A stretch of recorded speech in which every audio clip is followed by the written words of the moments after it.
It's just after 10 o'clock, so I think we will begin. And welcome. Good morning and welcome to all of you. It's great to see all of you here this morning. It is August 18th, and today is our 9th and our last in our 2019 Summer Forum Speaker Series here at the First Unitarian Church in Salt Lake City. It's great to see all of you here. And right at the outset, let's express appreciation to the ushers, the folks providing childcare and coffee. They're making this possible today. Let's express appreciation to them.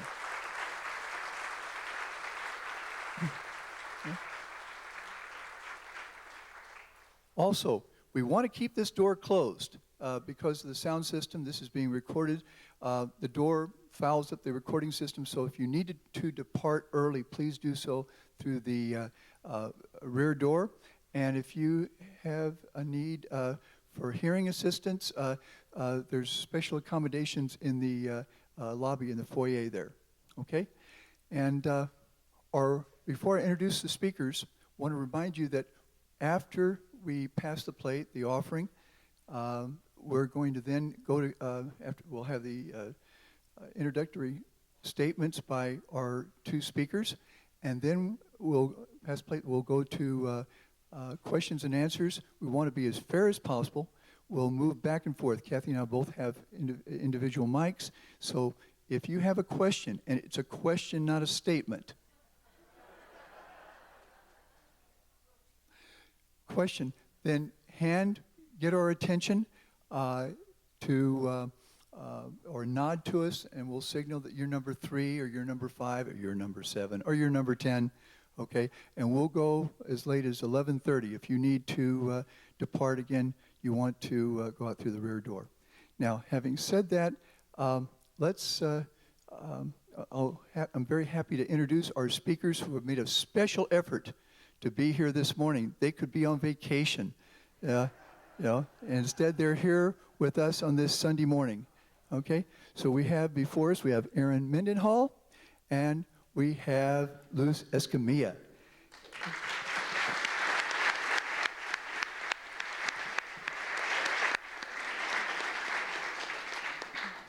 Now, I imagine you all know that they finished first and second in last Tuesday's August 13th primary election to be the next mayor of Salt Lake City. November 5th, you're looking at the future mayor of Salt Lake City come January 2nd.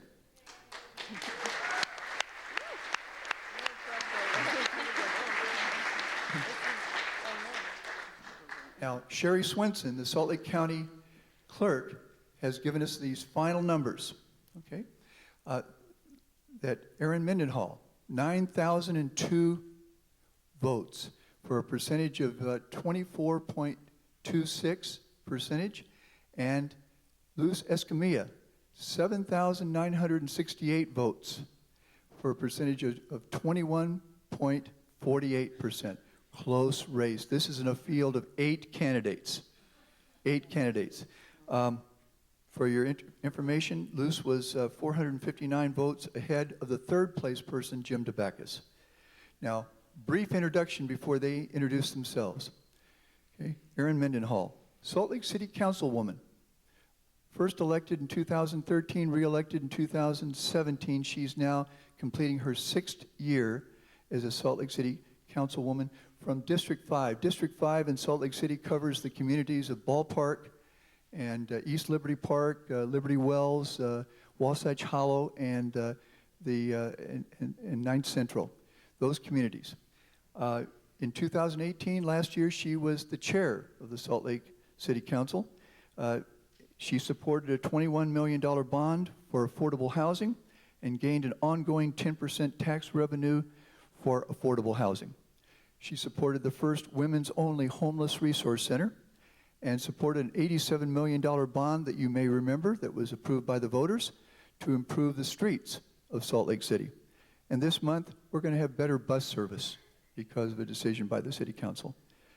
Moreover, she acquired a Salt Lake City seat on the Inland Port, the controversial decision by the legislature to create a governing board after state legislators had annexed 18,000 acres of city land and the future tax revenues to go with them. And the legislature was ready to make decisions without the representation of Salt Lake City. Salt Lake City now has a seat on that board. She chairs the Utah State Air Quality Board.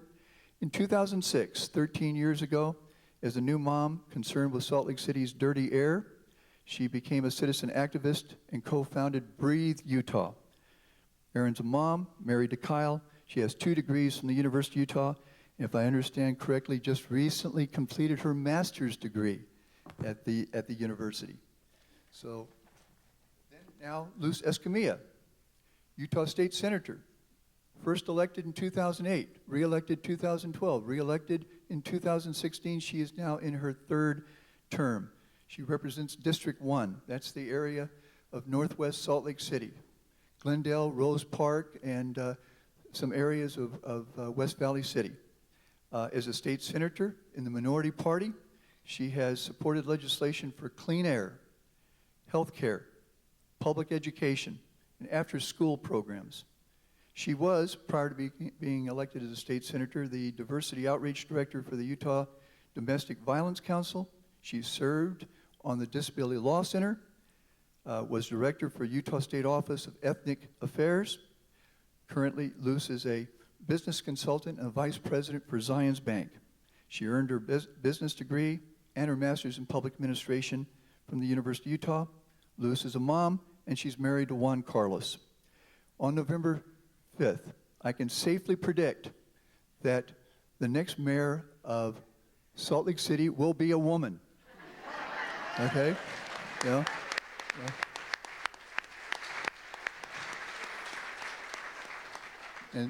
And so with that in mind, let's welcome our speakers today.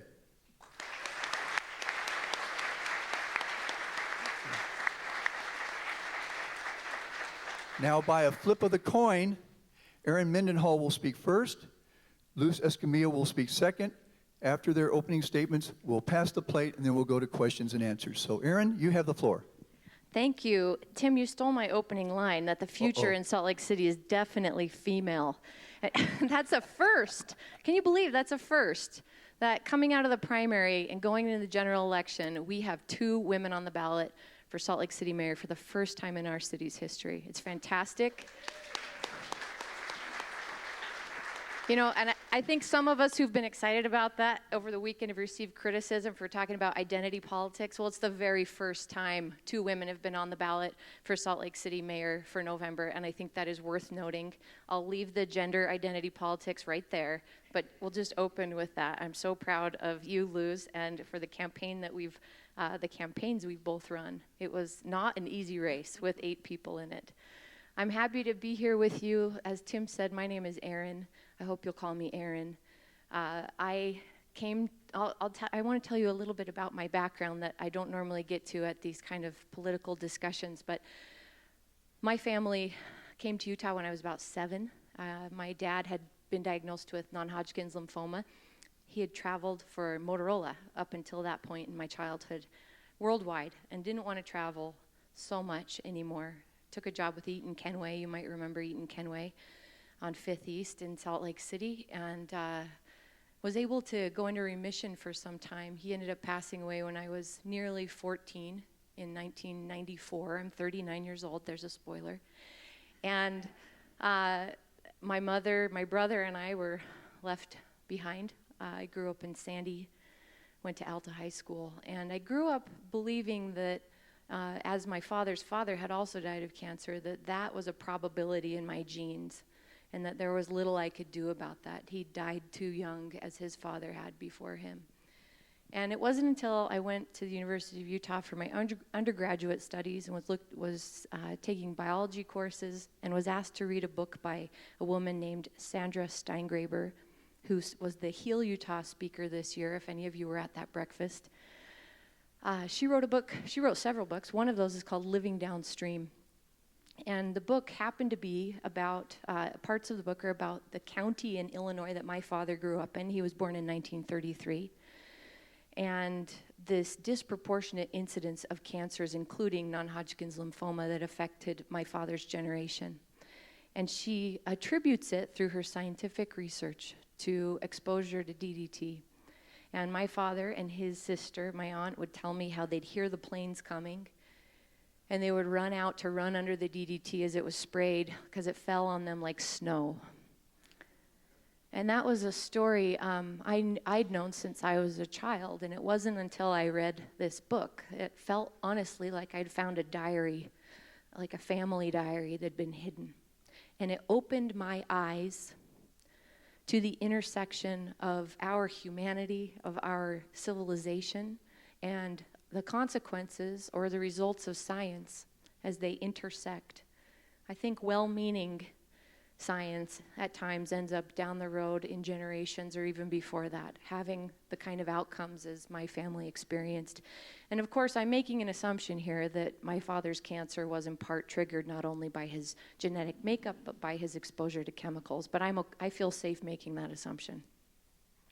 And I'll tell you that whether it's true or not for my father, it affected my direction in life and my desire to be working at that intersection of pollution and exposure and our own lives and the decisions we make at the policy level.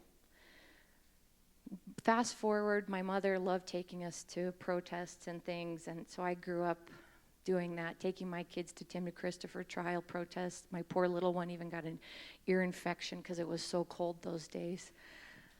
But I didn't feel like my voice was going as far as I wanted it to, with a poster in my hand. And it was because of my first child being born during an inversion, during a legislative session, listening to KUER while I'm holding him, too afraid to go outside because it was so gross. And listening to KUER talk about how a study had been presented to the legislature, citing that about 2 years is taken off of our lives from the cumulative exposure of pollution in this valley. If you live here for a lifetime, that's what this study was saying. And of course, as a new mother, I wanted to run away, but it is not my style to run away, and so I started to volunteer with Utah Moms for Clean Air and ended up co-founding Breathe Utah, as Tim said, about a decade ago. And Breathe Utah was founded with that intention to take our voices in a direction farther than we felt like we were getting as protesters. So Breathe was founded with a moderate tone intentionally, not litigious. There's plenty of that good work going on in the activist community. We wanted to bring science and data to the policy conversation, and that's what Breathe Utah's been doing for about a decade. We've been able to teach over 80,000 school kids across the state about air quality science and decision making that leads to pollution. It's not a political conversation, really. It's a scientific conversation. It's a discussion about the sources.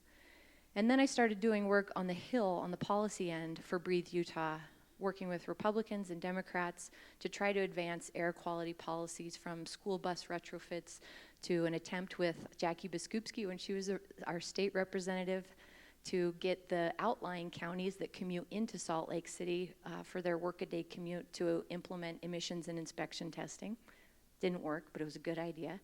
And then working with then Senator Ben McAdams on the Hill to amend our driver's education curriculum, and we were able to insert air quality as several components in that driver's education core curriculum. It was exciting that finally we were talking to drivers before they become drivers about how driving decisions impact our pollution, because as you know, vehicles are still our #1 source of pollution for a few more years.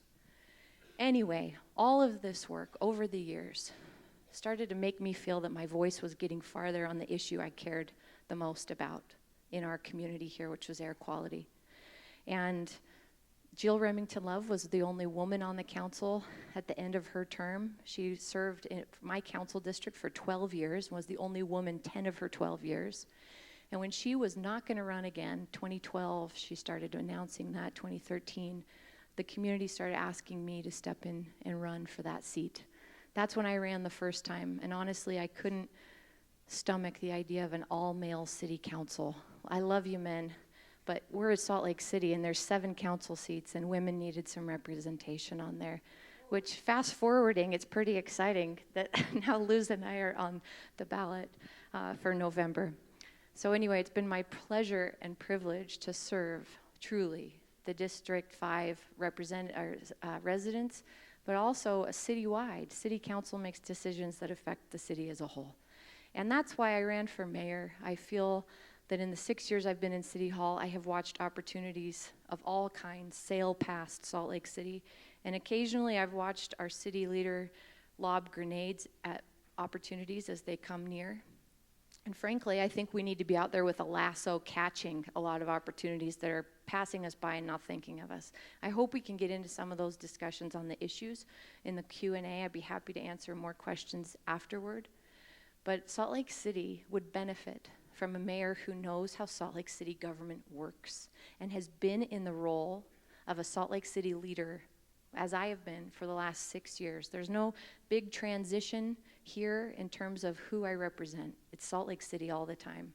And I have loved this work. I love public service. I love getting stopped at the carpool line. I love getting stopped in the grocery store. Ask my husband, it's a pain in the, I know, for my family, but I love serving you, and I would love to take us farther as your next mayor. So with that, I'll hand the mic over to Luz, and thank you for having us this morning.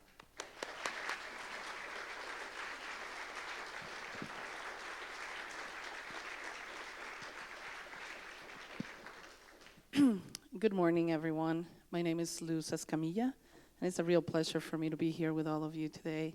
Thank you for opening the doors of your place of worship. It means a lot to me. And first, I want to congratulate the good councilwoman.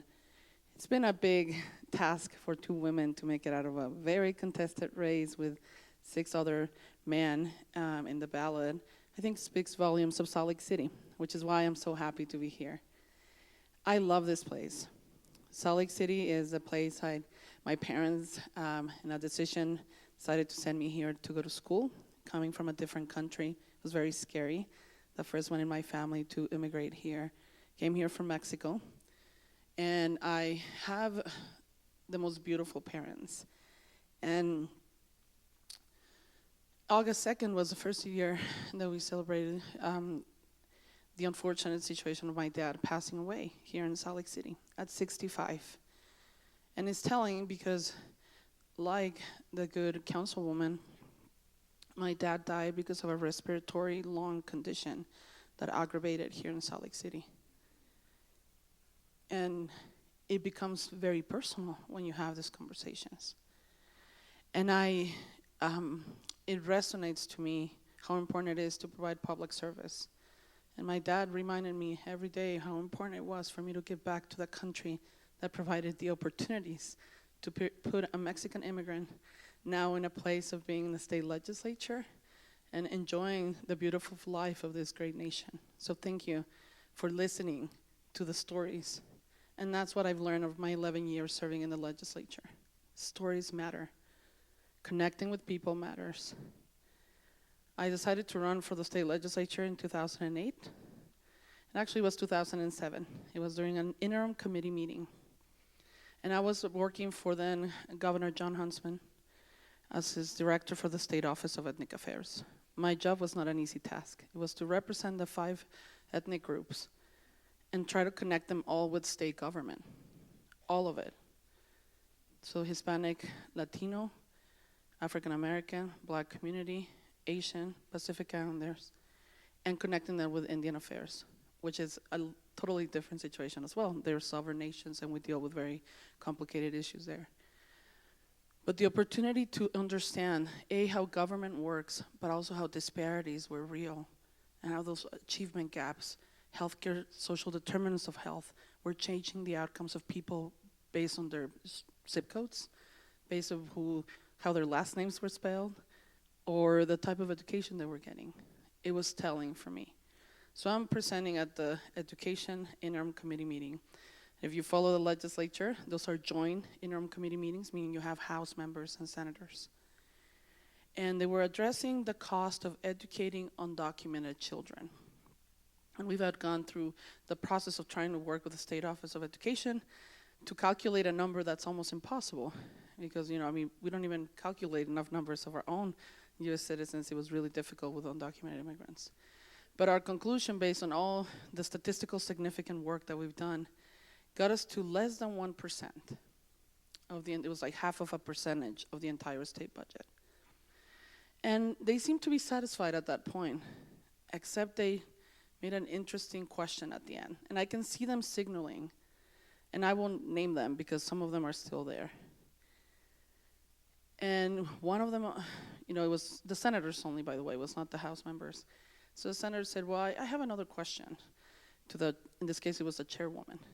And they say, what's the question? And he said, well, now I want to know how much does it cost to educate anchor babies? And I was shocked. My heart dropped. No one said anything. No one in the state legislature said anything. Democrats or Republicans. And keep in mind, I've been involved with the Democratic Party already for years.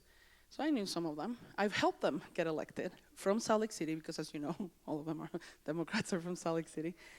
And at the end of this meeting, I left, went to the bathroom, I cried, came back, and I saw two of them. And I'm like, one of them being an attorney, and I said, hey, what just happened? And he said, well, Luz, they're not my constituency. And I was like, wait, U.S. citizen children are not your constituency? Then who's your constituency? That was it. That was the moment I decided to run for office. And I hardly ever share that story. It's important because it tells you just my passion for change. And I know it's not easy. I know I have a thick accent. I know I have a lot of things against me. I had people calling me saying they will never elect a Mexican in Utah. The hatred is escalating now. And I share that because we're in a place of worship. We're people of faith, and that's important. But that's okay. I need to tell my kids to be safe. My mom just had a terrible incident 2 days ago. Excuse me. But this election is very important. And I feel good because I know Erin cares deeply. I actually know that all the people that were in that ballot care deeply, very different ways to get the solutions done. I care deeply. And I don't have all the solutions and all the answers. But I know what it takes to put a team together. I've done that in the private sector. I've done that in the nonprofit sector. Thank you. I was not supposed to cry. I know, I'm going to get my campaign talking to me tomorrow. I care, and I know how to make it happen. I've been passing legislation in a Republican-run state legislature, which is very difficult, I'm not going to lie, but I've passed many, many bills. I've got a lot of appropriations done because I know how to work with them. Salt Lake City is at a crossroads. We are growing, and growth is difficult, and we need to be sustainable. We need to have a vision that we can be the capital city that we are and take it to the next level. That's my commitment. And I'm looking forward to working with a great city council. I will need the leadership of the good councilwoman. But I know that we can do this. And it is about the tone of our conversation. I was encouraged when we talked the night that I knew we had passed, it was a little bit crazy 48 hours. But when I talked to Erin, we talked about civility. I love that, about respect. Because I think that's what Salt Lake City deserves. Not dirty politics, not name calling, not mocking someone's accent. We're beyond that. We're above that. So thank you so much for this opportunity.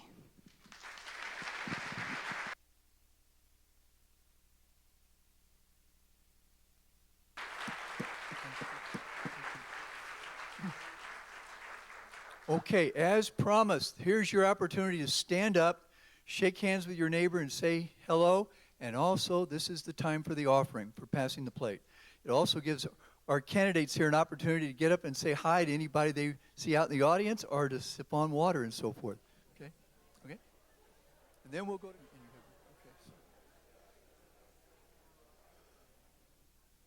Okay, the time is 10:34, and I'll be on this side, Kathy on that side. And I think the first hand I just saw, Kath, is on your side, okay? And I'm going to slip over here. So 1, 2, 3, 4. Okay? Air quality is important, but since we're a sanctuary church, how do you feel about Salt Lake City being a sanctuary city?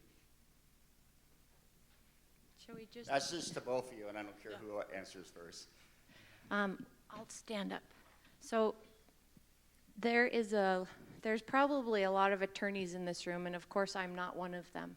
But from my understanding, there's actually a legal definition of a sanctuary city, which we are not legally a sanctuary city. You probably know this better as a congregation than I even do as a councilwoman. So my understanding is that we are not there, and this reminds me of Good Times Utah, a Sunday morning political program that you can tune into. And the first question he asked me a few weeks ago was, Mayor Biskupski, I'm paraphrasing, has chosen to disregard federal immigration policies and instruct our police department not to assist ICE in their activities. Would you continue to disregard federal policy? And I said, yes, absolutely, I will. Well, let's stand together, because not everyone in this community feels that way, and I think it's critically important that we do, and that we continue to make Salt Lake City, I shouldn't say continue because it's not even as safe as it should be, but we make Salt Lake City as safe as it can possibly be. My mother's parents immigrated in 1949 as immigrants. It took them a long time. They were refugees from World War II. It took them a long time to find a sponsor. My mother was born into the back of a convent and lived there till she was about 3 years old in Philadelphia. My family came from the support of people very much the way that you're giving support to people today. So yes, it's personal, and I know Senator Escamilla probably has her own personal associations as well, but yes, let's continue and we can do better. So to Erin's point, because we don't have a jail, we don't fit on that criteria of being a sanctuary city. But we are, I think, in a way, a sanctuary city, and I'm proud of it. And we got the same question asked, and I'm like, absolutely. Like, ICE? Who are those people? So for one, we know they are there. But so one, cross-deputization of law enforcement is a horrible public policy, regardless of how you feel about immigration. You know, law enforcement didn't get engaged in public safety for the purpose of immigration enforcement. So that's not their job.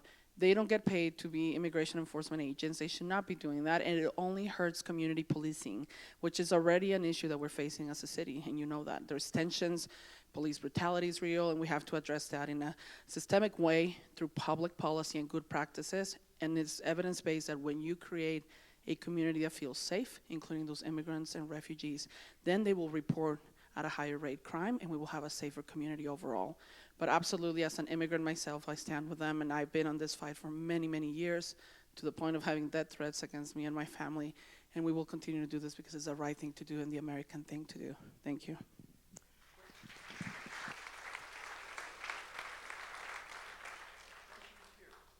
Hi, my name is Nancy. Congratulations to you both. Wonderful to see women up there. Both of you have served in a legislative position. You now are seeking an administrative decision, and it is, personally, I haven't seen a good administrator in our mayor's office for probably 20 years or more. Please tell me your qualifications to be the leading administrator of Salt Lake City, and tell me some long-range visions, because we haven't had any long-range visions. We're living out 30 years of planning to the end, and we don't have any for the future. Please tell me your administrative visions.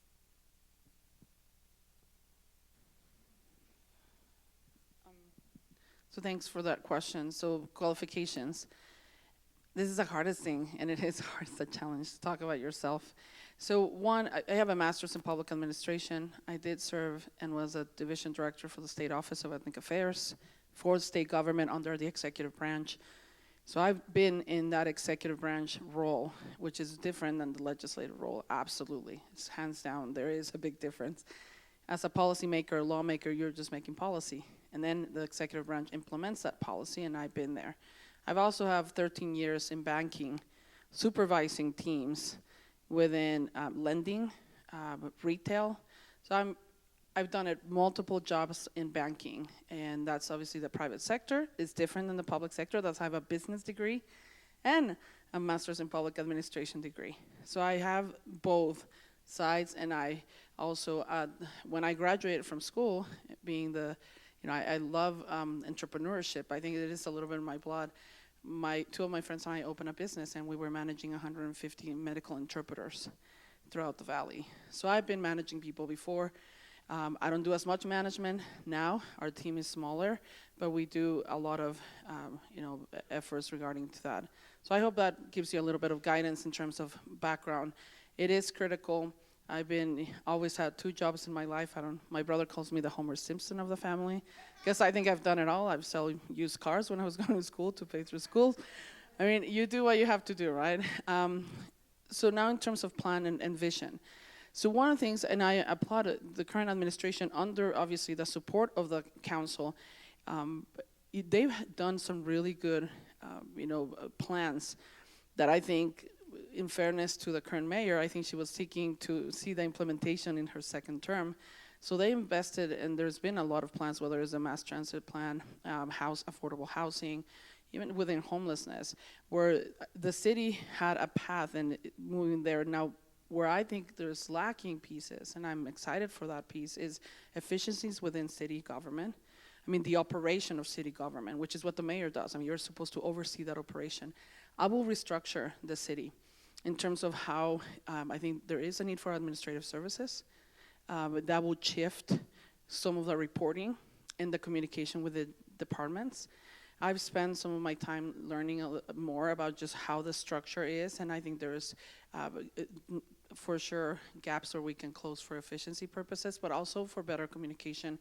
I have a piece called Ready for Business Salt Lake City. If it takes 9 months to a year to get a permit in Salt Lake City, why do businesses want to come to Salt Lake City? So we need to start thinking beyond just issues, right? Because we've been talking about the same issues. I think all of us are in the same place in terms of the issues of air quality, affordable housing, homelessness, but then there is the operation of city that gets people to sometimes to those situations. So part of what we're doing with our team, because it's a team effort, it's not only me. I have a great kitchen cabinet that is providing a lot of ideas, people that have been in those positions, that know what's happening in Salt Lake City inside, that are supporters and that are helping us with information, and I will rely heavily on that. And I think it's important to continue listening. I've learned a lot now that we're knocking on doors and meeting with people, and a lot of it is, do I have a city hall that reflects who I am in my community, and do I feel welcome when I go to City Hall? And I think we need to improve that and bring City Hall to the neighborhoods as well. Thank you. Thank you, former Councilwoman Nancy. I know who you are. So does that take us back to Palmer or Wilson? You can tell me later which good administrator you're referring to. But I would say that if I could emulate 2 mayors, it would be a combination of Palmer DePaulis and Ted Wilson. And when I look back over the mayors we've had since then, Rocky, Dee Dee, Jackie, Ralph, that there's not a lot of people who were former CEOs, executives, upper-level management.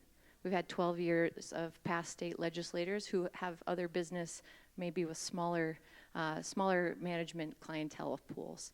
And I fall into that same category, being in a nonprofit background. I was the only employee when Breathe Utah was created, when we put that together and put our 501c3 together, brought employees on, managed our volunteers, and it is small scale. It's grassroots. Grassroots is how I came into politics, and I'm proud of that, but it is a different skill set from an administrative position, absolutely. I think another piece of that, and one of the major differences between the way that our current mayor began her term and the way that I would begin my term, is in not asking for everyone's letters of resignation on day one. Over 110 people, 110. There's 111 actually. Institutional knowledge that we have yet to really replace. The professionalism of Salt Lake City was slashed at the knees. We have great people there today. It's been almost 4 years of trying to really rebuild. We can't do that again. We need a mayor who can come in and say, tell me your big idea for your department or your division. Tell me what you've been aching to do to bring your mantle forward and that you haven't had the support or the resources to do. Tell me your big idea. And not every big idea can be executed, but we have a long ways to go, and I think that we need a rudder to help steer us. So I want to talk about the vision piece, and I don't think we'll have enough time to hit them all, but I have a long vision for Salt Lake City. A big piece of that is growing the tax base in a way that benefits us the most. If we can all agree that we know we're growing, we're doubling our population along the Wasatch Front in the coming couple decades, the majority of that population growth is our own families, it's our own children. So if we can agree that that growth is a reality, which it has been for several decades now, and Wasatch Front Regional Council, our big planning organization, is trying to help cities grow in a way that maintains quality of life as best as we can. I've been serving on the Wasatch Front Regional Council before I was elected as an air quality advocate.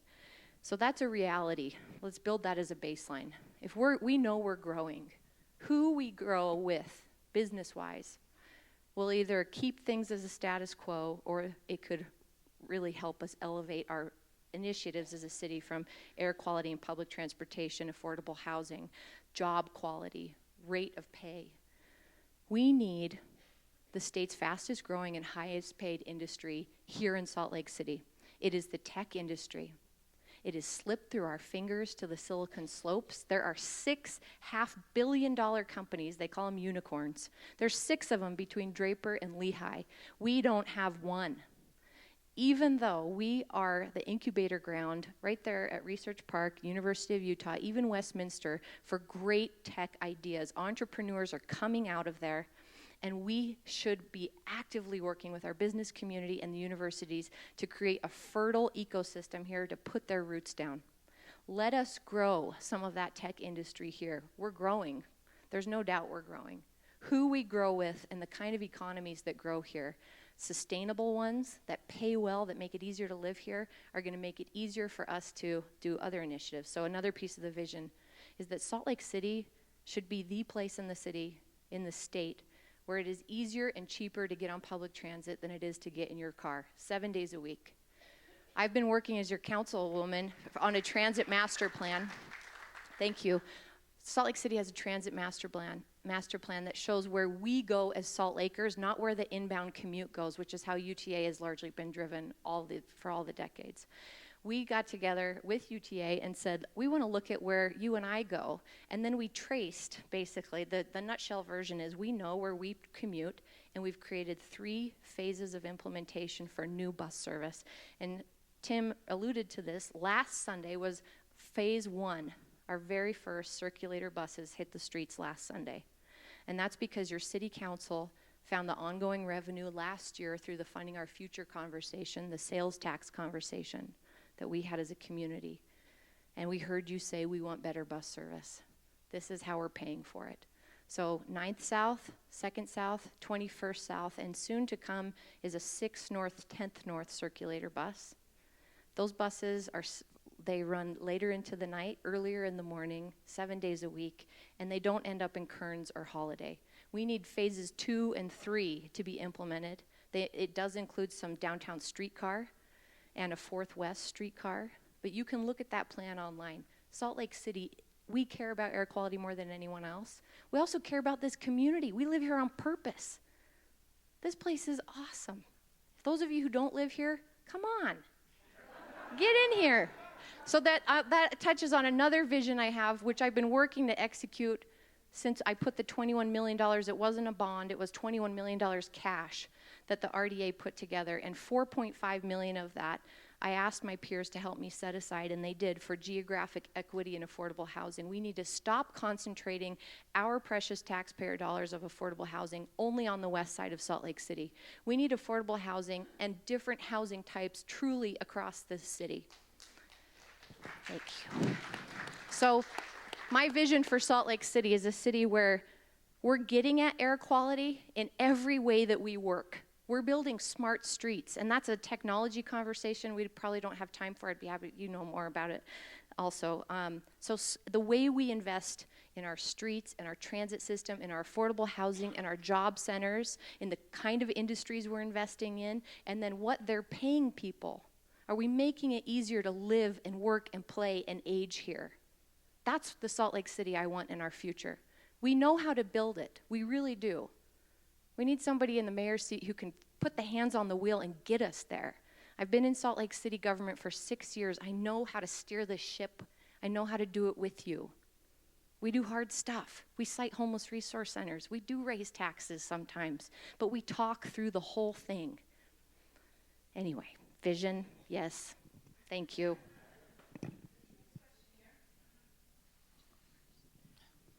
Hi, I'm Karen Baumgartner, and I have a question about air quality. The improved bus service is great, and we have just noticed it because our son can now go to his school by bus, and we don't have to carpool anymore. Yay! However, this is just one piece. Could both of you talk about what you're going to do in your first year in office? How are you going to steer the ship toward better air quality? We still have the refineries along Highway 15. We have the inversions, and they have been getting worse and worse, even though our awareness has risen. So I would be very interested to know what you are going to do. We're going to take turns going first, so I'll take this one first. Thank you. And I want to acknowledge that air quality is a facet of climate change, and not that they're separate, but that when we talk about the solutions to our air quality, some of those are not going to affect our local pollution. They're going to be a critical impact on our contribution to climate change as a whole. And I believe climate change is the #1 issue that the world is facing right now. So, thank you. When we talk about Rocky Mountain Power franchise agreement, which you probably know more than any other group we've stood before about how renewable energy is or is not going to get to Salt Lake City fast enough. But Mayor Ralph Becker started to negotiate with Rocky Mountain Power when our 25-year franchise agreement was coming to an end. And cities all over the country have 20, 25-year franchise agreements with their power providers. It's very standard. And as you know, Salt Lake City's been leading as really a front runner in the nation for addressing climate change and getting at effective solutions. So it wasn't a surprise, although it was really inventive, when our sustainability department and Mayor Becker said to Rocky Mountain Power, we're not going to sign a 25-year agreement with you, and we need you to agree to help us meet our carbon reduction goals, which at the time was 2032. Now it's 2030, and I believe it needs to be even sooner than that, as CO2 emissions are growing faster than we could have predicted. So Mayor Becker begins to negotiate, a very long negotiation, and it isn't finalized. Rocky Mountain Power basically steps away from the table toward the end of his term, his final term, and said, we're going to wait for the next mayor to finish this. I wrote an article in the Hinckley Institute Journal. I'm saying it wrong, Tim. I say it wrong every time. 2014, when Mayor Biskupski was elected, saying the most important mantle for an environment that she can carry forward is an execution of the negotiation that Mayor Becker began. She did. She successfully finished that negotiation, and we ended up finalizing a 5-year contract with Rocky Mountain Power with an agreement between city and the power company that they would help us to meet those goals, and that every year we would go through an evaluation of their portfolio of energy and how it is incrementally helping us get toward our 2030 goal. Next year, we begin negotiations because that 5 years is going to be up in 2020. No, I'm sorry, 2021, I believe. But the negotiations begin next year. That is critically important. It's also about when do we start having every building in Salt Lake City be supplied with renewable energy power. In the meantime, those power plants aren't in our valley. You know, they're in south and southern or central Utah. So the emissions from those coal-fired power plants aren't affecting really our air quality here in the valley. But let's recognize the critical nature of that based on the full climate change conversation. Yes. The rest of it is localized issues. So converting to a usable public transit system, making it cheaper and easier, which we do need to get to that cheaper part of the conversation once it becomes easier for most of us to access transit. Right now the Hive Pass is our best offer for cheap transit. And then that bus fleet, as we start to grow our bus fleet within UTA's system, we can transition that bus fleet to an all-electric fleet the way that Park City has. That's an important next step that I would begin executing in my first year. Additionally, we need to grow our EV, our charging infrastructure for electric vehicles, and there's a lot of grants and other funding opportunities around the country for us to pull some money in to help us grow the EV infrastructure. Another thing I've seen as the chair of the State Air Quality Board is the CARROT program. How many of you have exchanged your dirty snow blower or lawnmower for an electric one through the state program? A few people. It's really competitive.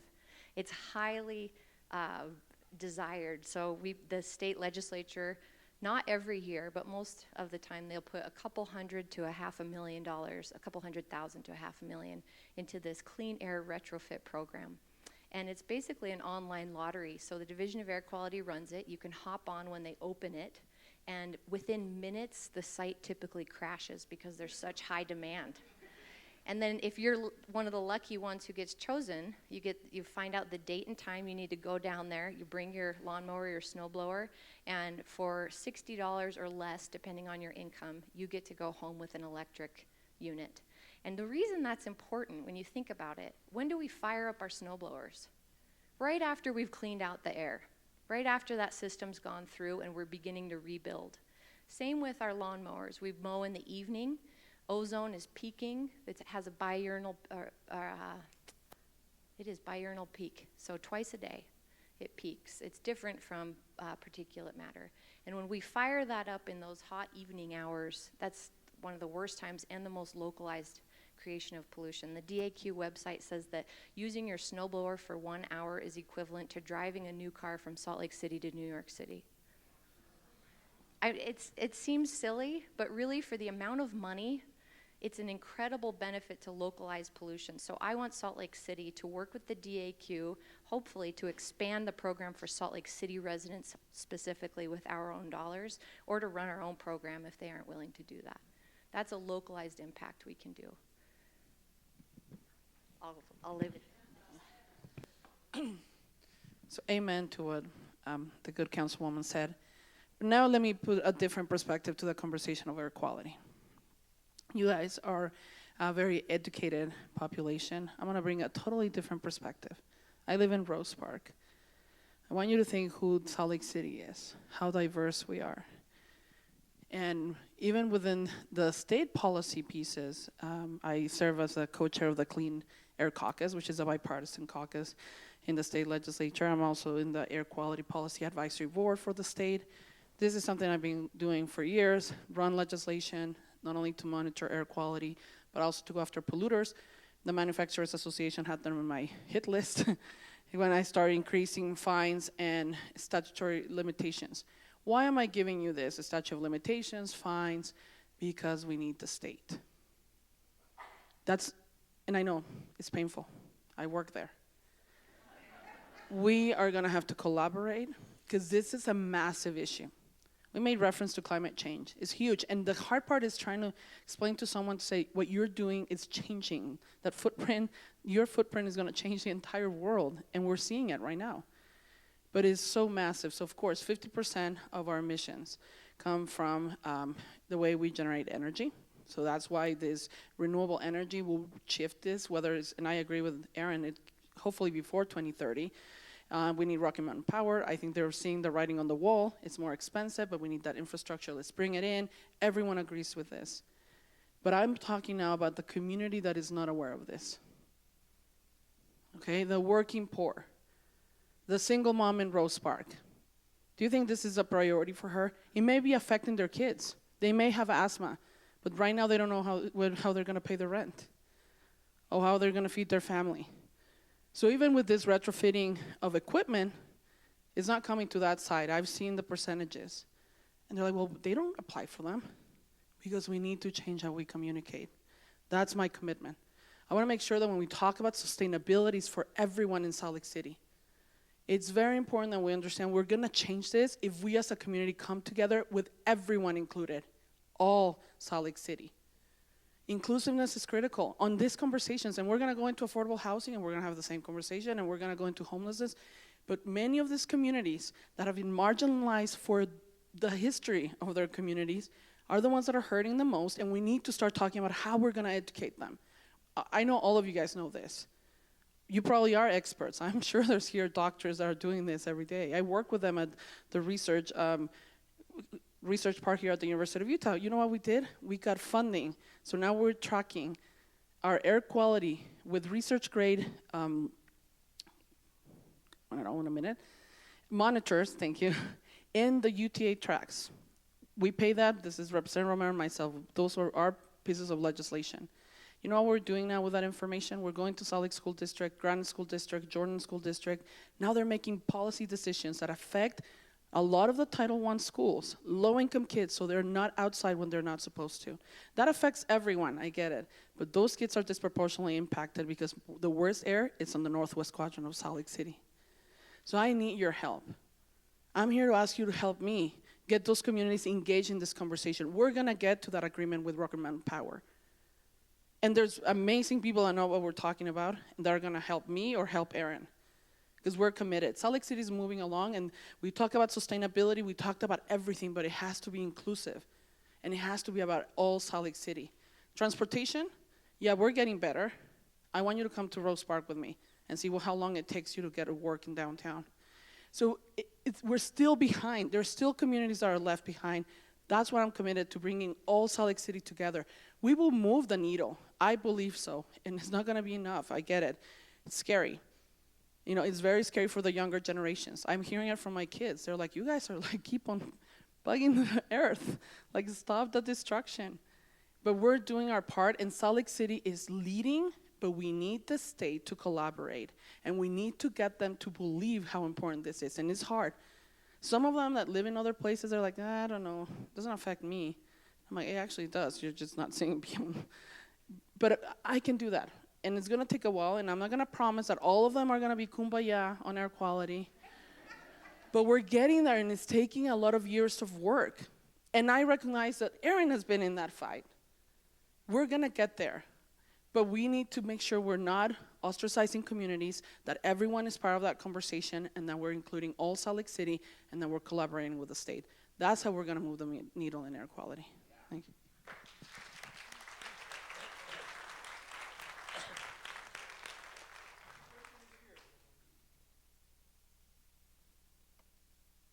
A question.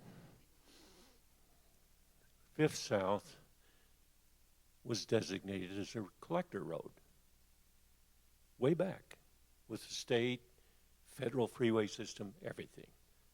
And former mayor Biker Becker put in bike lanes, which is totally inappropriate. It's a collector road. Goes to the freeway. Everybody's agreed on that. But he put in biker lanes. Now, I recently was in a safe driving class taught by a longtime police chief in a city out of Salt Lake. He lives here now. I raised the question, how can I be safe on Fifth South? I start down, and I'm in the middle. I have to be in the middle because there's a biker lane, which is seldom used because bikers want to be safe too. And I almost have to come to a stop to make sure it's clear to turn into the grocery store.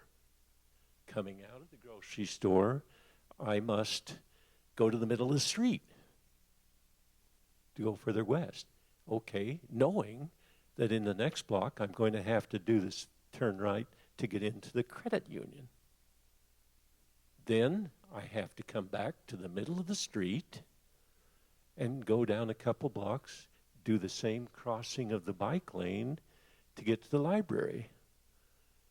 It seems, and the question is, can those bike lanes be removed from Fifth South where they don't belong?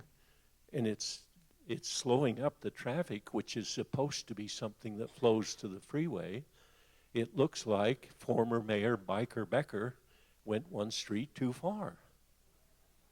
You know, it just needs to be restored. And so your answer, I hope, is shorter than you've been going on and taking all the time. Just, can you, as mayor, get rid of the dang bike lanes on Fifth South, which are not used and are unsafe for most everybody? And, yeah. Is this going to be the most difficult question of the day? So, mixed reactions on bike lanes and how do we push active transportation? The problem is it's not as simple as saying put it in or remove. And it's part of how we promote active transportation. So I'll say, I think there's going to be more conversations. A lot of these things were new, and everybody agrees that it's not perfect. And we've heard enough. I'm willing as a mayor to have that conversation and review how that's affecting or not. At the end of the day, we don't have safe streets yet. Even for those bicycle riders, to your point, it's not safe, and for everybody else. So I'm committed to having that conversation to move us towards active transportation in a safe way that it makes sense in terms of the planning. But I haven't necessarily thought about specific streets or anything, so I can't tell yeah or nay on that. I mean, specifically to 500 South. I'll try to keep it brief. I'll stay seated. Talking about the vision, again, back to the council member's question. Salt Lake City's future is not just buses, and it is, please, not just cars. It's a multimodal system. It actually includes bikes and scooters and things we haven't even contemplated yet. That's the future of all great cities, actually, is this multimodal system. And thanks to Brigham Young's foresight of 6 or 8 ox cart U-turn capacity, we have some major street capacity. So fortunately, we are rarely talking about the streets are too narrow, and we're talking about what else can we fit where we used to have just cars going. I believe in a multimodal transportation future. I know it's a difficult adjustment for us when we put in areas like 3rd South is mostly what I hear about. I'll answer your question directly. Yes, the mayor could probably have those things removed.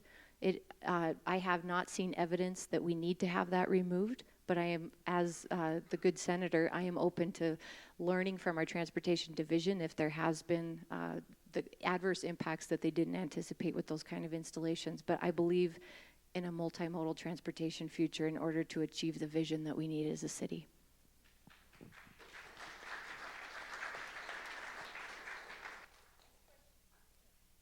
First, I'd like to bear my testimony about the lawnmowers. We got one of those, and it was absolutely free. The only thing is that we had to go out and buy a junk lawnmower to take it to them. So because we had a good lawnmower anyway, so we passed that on to our kids. But anyway, it was a great deal, and I was surprised that we had to go as far as we did to Ogden to get it. Why Salt Lake didn't have it. But I wanted to talk for just a minute about the educational thing that you brought up.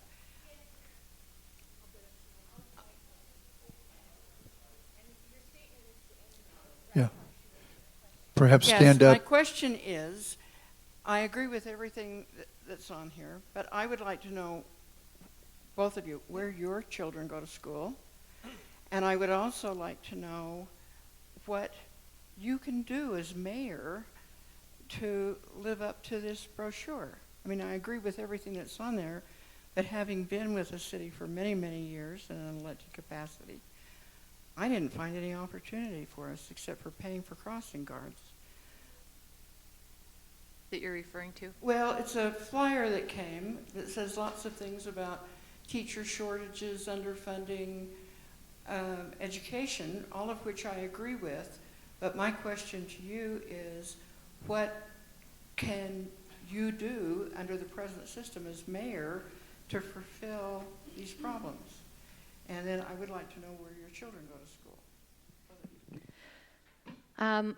Actually, Senator Escamilla's youngest daughter, and my youngest child went to preschool together last year, and this year they won't be at school together anymore. I have a 13-year-old son who's going into 8th grade at West High in the ELP program. He went to Whittier Elementary before that. I have a 9-year-old going into the 4th grade at Emerson Elementary, which is our neighborhood school. And then my daughter, Mila, who's 3.5, will be right back here where her brothers went to preschool at CCNS. And we love the co-op nature there. There is, I'll be honest with you, as a former city councilwoman yourself, I love all these councilwomen in the house, by the way. Sydney, I've noticed a trend over the years of mayoral elections where people running for mayor talk about education as though the city has a lot of levers on the public education system. And I admit that I've caught that bug, and I want to put my hands on education now that I'm running for mayor too. But it doesn't change the reality that Salt Lake City has very little, if anything, to do with our public school system. It doesn't mean that we can't partner. And I'll tell you 2 direct things I believe Salt Lake City could do and that I've begun to do as a councilwoman with the school board. One of those is hearing from our youth city government students and from March for Our Lives students. They have been asking, in the last year and a half in particular, for the city to step forward with some funding to help our school district address the counselor to student ratio, which right now is 1 to 300 or 500. There's a range. So if you're a student, take myself, for example. When I was in the 8th grade and my dad died, and I had a mother and a brother and some grandparents who didn't speak English, tight little family community. And I relied on a school counselor to help me get through some times. The ratio of my access to that student counselor today would be worse today than it was when I went to school. Hundreds of students potentially waiting in line for time to meet with a counselor. And this is getting into gun violence prevention too. So I think that there's an opportunity, if the city wants it, to come to the table with the school districts and say, what would it take for us to reduce that counselor to student ratio? The other idea has escaped me, so I will pass. It'll come to me. So thank you for that question. It's probably one of the most important things that has been missed in the conversation about the mayor's role in education. I think there is a role. Let me first answer a question about my children. So my 16-year-old starts West High tomorrow, 11th grade. My 14-year-old starts 9th grade in Rowan Hall. My 4-year-old is in special ed in Dilworth Elementary and preschool at Rowan Hall. And then we have the 3-year-old that also was in preschool. We did a parent as teacher program in Glendale and Rowan Hall for the other 2 hours a week, because that's all you get in preschools. We don't have universal preschool in Utah or universal kindergarten for that matter, which is a horrendous thing to say. So those are my kids. Let's go to education. The mayor has a huge role in terms of leadership and having the conversation and elevating that conversation. It's an issue of commitment. Our public education system is hurting, not only in the state, but in Salt Lake City. Let me tell you why. We've lost thousands of students. When we lose thousands of students, because of the shift of our demographics, by the way, no one's fault, it's just shifting. I think there is some issues we can fix that, because if it's not affordable, why would you want to raise a family in Salt Lake City? People are moving outside of the city. So we've lost 8,000 students in the last 4 years. And now we've lost all the WPU, which is how we mostly fund our public education system. So what is the role of the mayor? The mayor has an ex officio seat at the school board. And the mayor should be participating as an ex officio. And I'm committed in doing that. Number 2, what do you define education? For me, it's pregnancy, so early childhood education, prenatal care, which is a lot of the work I've done in the state legislature. I've had a program to have nurses at homes. I think the city should be advocating and strongly putting programs in place like that. So early childhood education, because education starts in that when the babies are in the mommy's belly. And then moving it through early childhood education. We need to do more, and the city has a big role. Big cities have done this before. This is not unheard of. And then K-12, they have their own governing board, their own superintendent. That mayor needs to be working with them. We need to be talking about not only social workers, but nurses. We only have 5 nurses in the entire school district, 28,000 students for 5 nurses. Unacceptable. The city needs to pick it up. Absolutely. And then we go into high school and that conversation. So to me, education is this broader definition, and I think the mayor has a role of be talking about this, of advocating and holding hands with the council, with the school board, and going to the legislature and getting our part back. It's an uphill battle, it's collaboration, and it's partnership, and it's what I'm committed and where I think the mayor has a big role for sure in education. Thank you.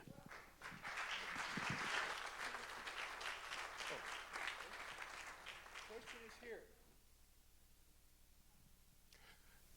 6 weeks ago today, our summer forum featured two young female Muslim women who work for Goldman Sachs, but more importantly, in their spare time, had formed a foundation to combat Islamophobia. At the end of their presentation, they said that the following Tuesday, each of the 8 mayoral candidates would be meeting with their foundation to commit to whatever steps each of them would propose to undertake to combat Islamophobia. So 2 questions for each of you. What steps did you commit to on, I guess it was July 9? And secondly, have you thought of any further steps since then that you would undertake? Right? Yeah. So there were actually there's 2 groups, and actually I spent last night with one of them as they were finishing Ramadan, and there was their celebration for that. We were there till really late because they have to wait till the sun, and it was like 9:30 p.m. So the Utah Muslim Civic League is one, and then you talked about Emerald Project, I'm guessing. So 2 different groups, same mission. All the candidates met with both of them. One was more like an interview format, not open to the public. The other one was, I think the Emerald Project was a forum. And I don't know that there was necessarily, they didn't ask for any commitments, but we had an open dialogue. So 2 things happened. I think one, we're committed, and I'm committed 100% on looking into, for example, the holidays. We should work with the school board and have what we call floating holidays. So if there's an issue that's, it shouldn't only be the Christian holidays, it should be the holidays that matter for those individuals, and regardless of what faith they practice. And I think you can do that. I've seen other places they've done that. So I want to look into that specific issue. More importantly, for that community, it's an issue of integration, of integrating and making sure we're respecting, and we ask for advice before we say anything. It's an issue of standing up with them. And I was just sharing this story yesterday. One of the individuals that was at this reception last night, and they were just talking about, for them, this is the Utah Muslim Civic League, and how they are now seeing their future of getting engaged and educating people about the issues that matter to their Muslim community with their 120 different countries that they represent. I mean, look how diverse they are themselves. One of them was, it's a mom that we have our kids in the same school, and they go to the same grade. They've been together since babies in school. And we all remember that horrible day of November 2016. We'll remain nameless what happened, right? Donald Trump got elected. Everybody had to wake up the next day, right, and go back to work. And we were serving in this board together, and we're sitting together. And she was telling me the story of her son that woke up, and he was like packing. It's like, what are you doing? It's like, Mom, we're leaving. He already said we're not welcome. And that was immediately that week. We were in so many schools, the West Side legislators, going to schools and telling people to, go into family places, because a lot of the Hispanic community was hiding their kids, and they were afraid. We're sharing this. So my commitment is that we will listen to them, that we will share their mission to eliminate bigotry, racism, because it's combined, right? I mean, it's so many layers in this. And I'm excited for the opportunity to work with them. We're good friends. We've been together for many years in the fight, whether it's immigration or, fighting Islamophobic or hatred and bigotry, and we will continue to do that. My commitment will continue, and they're good friends, so I'm excited to work with them. Thank you. Yes, the good senator's right. We had a forum, and it was much more of it wasn't a dialogue, unfortunately, but that the way they organized it was to ask questions, we'd answer, and there was not a back and forth. But they intentionally set it up that way. I spoke with Satine after, who I think was one of your speakers, and said, I wanted us to get deeper. And she said, this was an important foundational conversation, and we will go forward together. And I absolutely agree. I've known those young individuals for many years through other administrations as well. They've been active in politics, and they are wonderful and brilliant, and they are going to bring change that they've already begun to bring to the culture of our community. And I'll give you an example. When I ran in 2013, when I ran again in 2017, I was never invited to the Muslim Civic League for a conversation about the community. Emerald Project didn't exist yet. It had not yet been created. And it is wonderful that elected people running for elected office are being invited to those conversations and that we're having them collectively. And so going forward, I expect it to blossom. And standing by these conversations, calling out racism, calling out bigotry is absolutely the role of our mayor, especially in this city where we are the pendulum swing from the rest of the state politically. I am proud of where we are, and we need a mayor who can stand beside and actually hand the mic over when it needs be to the voices who have not had the microphone in their hands. We need that kind of a collective conversation, not just someone on a soapbox. One other thing I wanted to mention, that the good senator did a great job of addressing it. We have to work together, and in the climate that we live in, nationally speaking, there's no more important time for us to stand up against this racism and bigotry and what they call federal policies that are not a federal policy that I want to be any part of.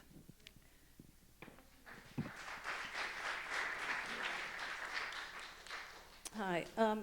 Although civility has supposedly been encouraged in this, it seems somehow acceptable to make veiled, cutting remarks about our current mayor, and I don't think that's very civil. But I'd like to ask a question about the inland port. The city council, including my own councilman Charlie Luke and yourself, supported a bill by the state legislature that gave complete authority to the Inland Port Board, which was not elected, whereas Biskupski wanted a bill that would maintain local control, and Salt Lake City could maintain land use and taxing authority. And when Speaker Greg Hughes was happy with the city council and satisfied with the outcome, that alone made me question how good that would be for us. And your question is? My question is, where do each of you stand on the inland port now? Is it different than you used to? Where do you stand now? That's my question. Thank you. I'm glad this came up, and I think that we'll be able to have more conversation going to November about the realities that exist and have existed. And I will tell you in the beginning, my position on the inland port has never changed. And as an environmental advocate, if I or the city own any piece of land out there, if we had a dog in this fight, we would never have development in the northwest quadrant north of I-80. It would continue to remain the international migratory bird pathway that it should be, and it would not be developed because Rose Park Air Quality Monitor, where Salt Lake Center for Science Education is the highest pollution rating for Salt Lake City. There absolutely is an environmental justice issue. Our airport is a piece of that pollution, and we aren't even talking about that in the growth of the airport and the fact that the FAA controls the gasoline emissions and the fuel emissions, or the emissions themselves, control systems on the airplanes themselves. There is environmental justice issues. Pollution will affect the west side of our city more, and I wish that we could stop this. The reality is that there are 3 property owners north of I-80. The State Institutional Trust Lands Administration is one of them, who bought the landfill that we have liability for as a city because it's our old landfill. They bought it for $1. And the city council asked Mayor Biskupski in 2016, when it was on the table for sale, go buy it. We will give you the money no matter what it costs. We know we have the legal liability. We need to own the property that we have the liability for. She did not take us up on that offer, and Sitla bought it for $1. Next to that is the Colmena Group and Rio Tinto, and they own swaths of land. The inland port conversations are probably about, and they're designed to be about, that whole area that includes Sitla, Colmena, Rio Tinto. There's a very real timeline. It's actually going to be part of the conversation at the City Council on Tuesday, in which Mayor Biskupski came to the table with those property owners before Sitla acquired Rio Tinto and Colmena, who said, we want to develop the port. They'd already told the state this. The state said, yes, we want an inland port. You going to do this, city, or are we going to take it from out of your hands and we'll do it for you? And the mayor said, we're going to do this. And she came to the table with them, created a master plan for the area to develop that port. Let me tell you quite quickly that the taxing and the land use authority, which the mayor or the city council is suing over, the city entity is suing the state, is critical difference. Today, a property owner, north or south of I-80, well, within the Inland Port Authority jurisdiction, could come to the city and say, we've seen your business plan, or we've seen the Inland Port Authority's business plan, which isn't out yet. We think that a refinery would work really well here. And I can guarantee you, with every bone in my body, that the Salt Lake City Planning Commission would say, no, it's not zoned for that. We're not going to rezone it for that. And we would shut it down. We get those kind of applications, not refineries necessarily, but applications to do more with land than what we have a zone for. That's what the Planning Commission does. They would say no. They could take that denial and go to the Inland Port Authority Board and say, look, here's how it's going to serve your needs. And they have the authority to override the city's decision. Whether that's a stockyard, a smelter, we don't know. And that's why the environmental threat is so enormous. We don't know, and we don't have control. And that's why the litigation must continue. We've never had 18,000 acres of our city's head on the chopping block the way that this is. And I want to touch on the litigation because when I was a councilwoman, when I was chair of the council, and we've had a resolution that accompanied our budget in 2018 that said we recognize historically that when the city sues the state, it is incredibly expensive. And as the budget authority for Salt Lake City, we want the city council to be included in the decision-making process of suing the state. So, Mayor, if you want to sue the state, we now need you to come to the city council, and we can do this together. Well, she found a way to do it without us, and ultimately, it's the city who is suing the state, so we're all in it together. And we won't comment on the timing because that litigation is, as you know, still pending. And as a member of the suit, I'm not going to criticize anything about that. But I think it's correct for the courts to decide instead of us going up on the Hill and battling it out every single year in the legislature. Let's just have the courts decide. And this is, again, consistent with the message I carried when I negotiated, when the mayor walked away in anger and frustration and left the state to take everything with that initial piece of legislation that passed in March of 2018. That was an abomination to all 248 cities and towns in this entire state. We all stood together, by the way, as all 248 to call it that. Somebody had to step up for Salt Lake City. And what I negotiated is in no way wonderful, but it is an improvement on what she walked away from and left them to implement without us being at the table. So I'm happy to get into those details if you want to afterward, or if there's a follow-up question. But it was important that somebody do the job of really what the mayor's job is. The mayor's job is to set personal offense aside. If someone makes you mad or you don't like who's at the table, you get to deal with that when you get home. Your job is to show up for your city. And when your city's head is on the chopping block, you go fight for it. And I don't care if you're mad at somebody or if that you don't like who's there. It is your job to show up.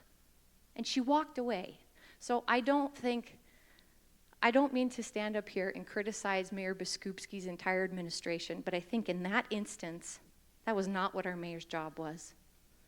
And the city council chair had never been in a position to negotiate as we were faced with in April and May of last year. So what we came away with is an improvement, but it's so, so much farther to go. We need to be at that table no matter who is there. And in the meantime, to wrap up, between today and whenever that day in court is when our litigation is seen, there could be decisions being made with our tax dollars by the Inland Port Authority. And our mayor's not showing up to those conversations. We need to run every ball down the court that we can. Every single one. As long as we are under attack, we've got to be there. We can't just wait until we have our day in court. So the Inland Port, it's in my Senate district. So I'm on the record. You can see on all my votes against it, not only against it, but spoke against it. Even within a divided caucus, in my Senate Democrat caucus, some of them voted for the inland port. So 2 things that are important things. Different roles that I recognize were all different places, but I could not, even with the semi-improvement of the new bill that passed in the second year, which is to distribute into other, what they call the hub and arms approach, so not everything has to come to Salt Lake City, I still voted against it for 2 things, and this is very important. One, if you live in the Northwest Quadrant, you know this, is the process, the lack of transparency. That was horrible. And it's an insult to those communities. It's an insult to Salt Lake City, and I agree it was horrible, and tends to be a punchback, Salt Lake City. And we need to change that. That's the number thing we need to do, is like change that approach. We can't be like that anymore. It's not only okay, it's hurting the entire state, but it hurts Salt Lake City more. But we have to, one, the transparency piece, the lack of input from the community that is going to be directly impacted first. I mean, we all have an impact on this. 2, I did pass legislation to start the air quality and water quality monitoring in there, including the airport, which nobody had ever addressed, the fact that it's polluting. I live 2 minutes away from there, we feel it. And the noise. I really wanted to have noise and lighting, but that was the only compromise I had to do to get the water and air quality. They said not right now to lighting and noise. Moving forward, the lawsuit is critical. I believe that that's not a place for any type of development, to tell the truth, but it is privately owned. So to Erin's point, it puts us in a really tough place. I was talking to a group of MPA students on Friday, and there was this gentleman that said, this is corruption. This is terrible. It's a special interest. And I said, absolutely. Maybe we need to stand as a community against what it will take to take private property away, right? I mean, it is one of those critical questions. It is a policy conversation, but the city moving forward cannot not be in the conversation to begin with. We need to get back, and I already filed a bill, opened a bill file to get our governing board restructured, so you actually have the mayor at the table. Whoever the mayor is needs to have a vote, not only the city council member in that district, which was always agreed that city council member, which in this case is James Rogers, my city council member, but you need the mayor as well. That's the executive and the legislative branch working together. But I think what really hurts Salt Lake City is the lack of unity. And that needs to change, and I'm hopeful that whoever the next mayor is, and that will change completely. We need to come together as a group, because we're, the fight is big, and we're fighting, a lot of interests, a lot of individuals that have no take here in Salt Lake City. They're like, I live in Mapleton. Whatever happened in Salt Lake City, you guys are on your own. We need to change that conversation. And anger probably is not going to get us there, but we need to also be strong. And I stand behind my votes. Not only the votes, but what I've spoke against. And we need to keep that conversation going. Thank you. This will be the last question. I too was going to ask about the port, but rather than do that, I want to thank Tim and Kathy Chambliss for putting together an outstanding summer forum series. And I want to chastise you both for making it so difficult to make a choice.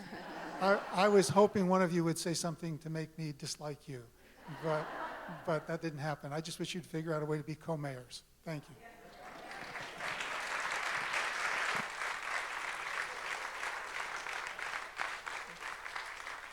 And let's express appreciation again to our candidates or speakers.